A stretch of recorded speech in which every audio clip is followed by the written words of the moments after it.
Hello, and welcome to my review of the 1v5, 6 and 7. Hope you're doing well. So, I've read all the comments. I knew there were going to be a lot of judgy people. Not everyone though. There are a few nice comments, thanks by the way. But really by default I was already going to explain the situation, how I set these and what really happened behind the scenes. A lot of people don't care about that. But I think it's just important because not many people realize, they don't play the game, but they watch the game, and they see, oh, Bruski's gonna verse 5, 6, or 7 new players. Well, he won the 1v4. He might win the, It was kind of weird to see him post from like, oh, he lost 1v5. Let's do 1v6. Oh, he lost that really easily. Let's do 1v7. Look, I'm one of those types of people where I have a schedule and I stick to it and I must get it done. So I take it seriously. That's why I want to get it done as soon as possible.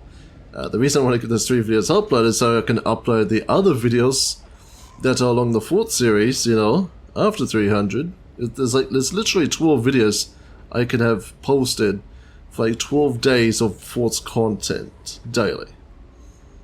I'm not joking. So that might be 2 videos a day for like a whole week, but we'll see. Because Christmas event. It's not that far. It's been a fast year. Anyway. So when I tried setting this up, I'll just explain why this whole 1v7 idea came from.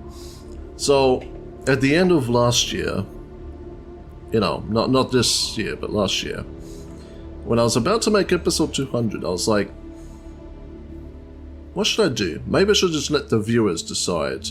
So I just took like the suggestion. I just made a whole bunch of things, right? Ideas. I made a poll, and one of the suggestions on the poll was, oh, Bruski versus 7 new players. And guess what? That poll was the most voted, so I did that. And it wasn't easy to set up because everyone that joined, I couldn't prove that they were actually new players, and it turns out a lot of like average skilled players.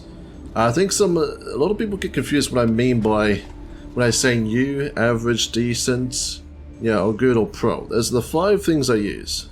Because originally I wanted to use the same terms as in the system of chess, but this game is different from chess, obviously. So new means completely new to the game. Don't know much. Average means you played it before and you're not bad at the game.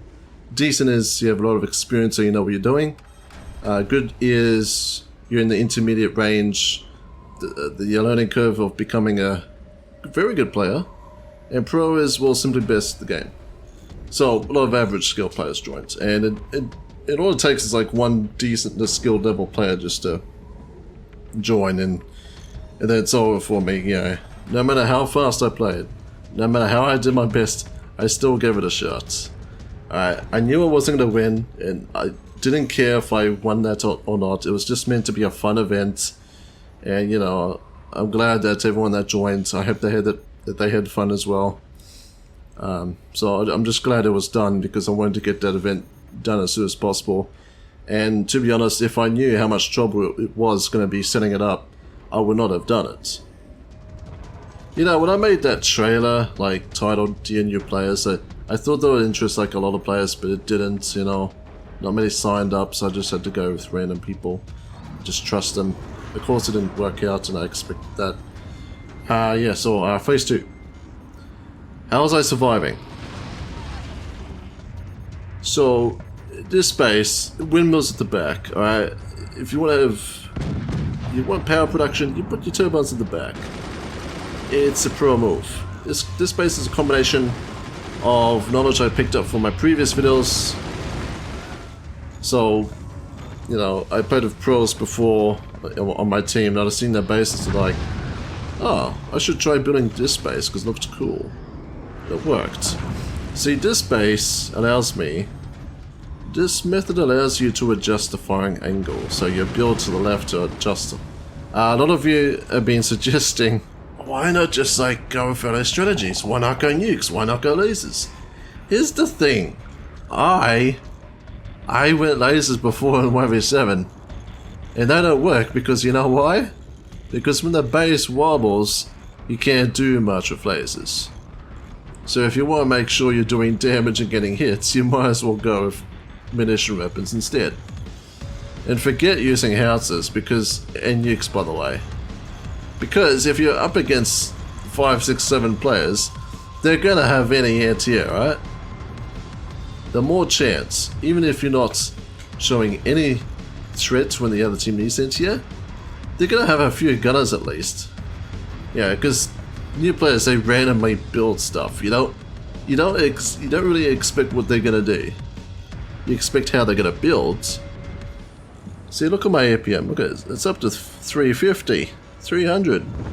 Look at the players. 40, 10, 40, 40, 10. And I got people commenting like saying, "Oh, I bet I could do better than that." They don't exactly say that, but it just seems like that. Because they think they know how to do this. I'm like, what? Have you ever played against these many players like just before? Have you ever done that? You don't know what it's like. I played my literal best and I have 1,300 hours.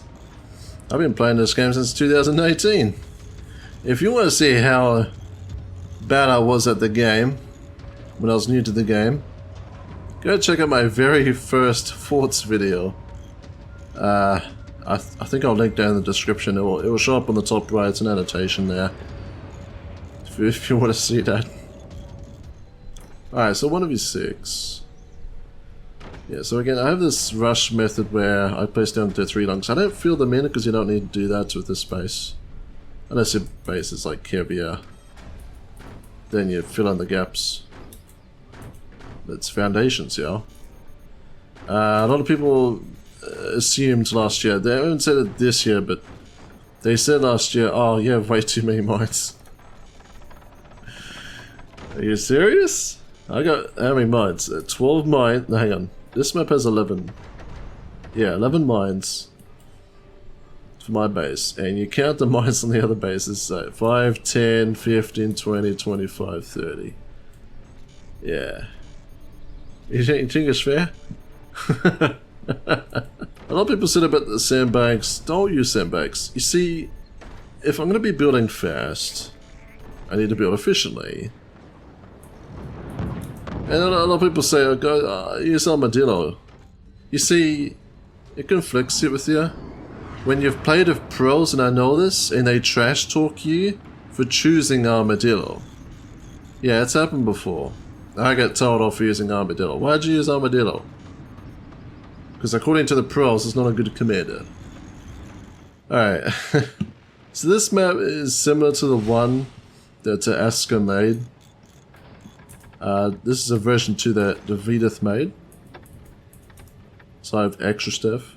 Again, people said, "Oh, just rush early. Use a buzzsaw, use the miniguns." I mean, I did that, and then I ended up capping metal, so that's why I don't do that. I focus right on the economics first, because it's the most important. And people say, "Oh, why not use better strategies?" Well, that suggestion is irrelevant. You know why? Because I was using the best strategies, and in my opinion, using cannons is the best way to do this. Alright? Again, lasers don't work, warheads don't work, howitzers don't work, only cannons. Because you can't stop cannons, well, I mean, firebeam can. But in my experience, I find that a cannon is better than a laser, honestly. Because splash damage, you know? Now see, I do the 4 longs first. Then I get the turbines out, then I do the 3 long boxes. Then I get the defense. Then I get the weapons. Now, I went shock and all. You know why I went shock and all? Because, well, barrels are useless to me, right? But you can group buzzsaws. You have shock and all into here. I mean, the shotgun into here, if you enable it. You could fire, you know, different projectiles with a certain weapon. You can shut down the enemy's turbines, which is useful. What else does it do? I forgot what else she does. I think that's about. I think it's something else. Oh yeah, shields absorb lasers. So if I get by a lot of lasers, I get a lot of power production. Now, some people had suggesting why not fill this in. This part here. The reason I didn't want to fill that in is because it would start affecting the, you know, the wind for the turbines. I don't want to build this anymore because then it will affect this. I want to be able to adjust it. Alright. And if I did fill that in, then if a projectile hit, it would affect the core. So that's why I don't do it. Yeah, as you can see, players like this, they're not new, alright? These are... There's some debate about this. Like, you get average players learning from pro tutorials, and then they end up building good bases, alright? So I'll just assume they're average. Anyway, I think that's all I wanted to explain in this, to answer everyone's questions, because in some comments, there's like two or three comments that just had like all these paragraphs and like, oh, I'm not gonna waste my time reading it, you know. It's just like, I don't care if there's any better strategy to this. I used the best one, and I literally played my best. Alright, and I don't care. I hope everyone had fun, and I'm glad I got it done, alright? So, conclusion, I'm not doing this ever again, alright? It's just too difficult to set up, it's not successful, because everyone that joins is not going to be new, because people that do have seen my videos, and they know how to make good bases. Okay? Alright, so thanks everyone for watching this video of my review of the 1v567. Hope you enjoyed, leave a like if you did, subscribe for more, and I shall see you in the next video. So until then, have a good day.